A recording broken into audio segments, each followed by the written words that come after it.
इस बार मैं डीमार्ट जब गई थी तो छोटा नटखट के लिए लेकर के आ गई थी साबूदाना का पापड़। शाम हो गई थी, नीर भी सो करके जग गया था और रोज की तरह से हम दोनों फिर से आ गए थे हॉल में। घर में सबसे ज्यादा ध्यान निहिर का ही रखा जाता है। साबूदाना के इतने छोटे छोटे और सफेद से पापड़ देख करके मैं और निहिर दोनों ही खुश हो गए। निहिर तो इसलिए खुश था क्योंकि आज उसे नाश्ते में कुछ अलग मिलने वाला था और मैं इसलिए खुश थी क्योंकि ये पापड़ देखने में बहुत ही सुंदर दिख रहे थे।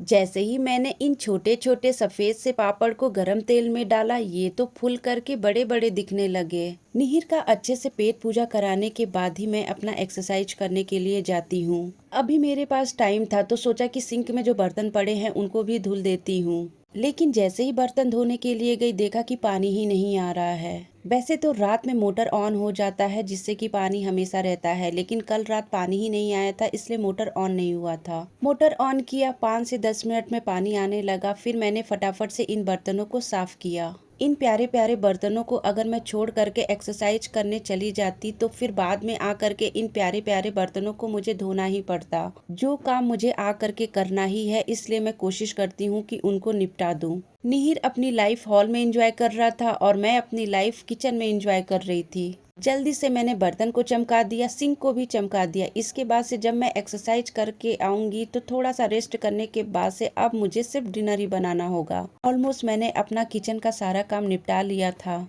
अब जैसे ही निहिर की दादी नीचे आएंगी, मैं निहिर को उनके पास छोड़ करके अपना वर्कआउट के लिए चली जाऊंगी।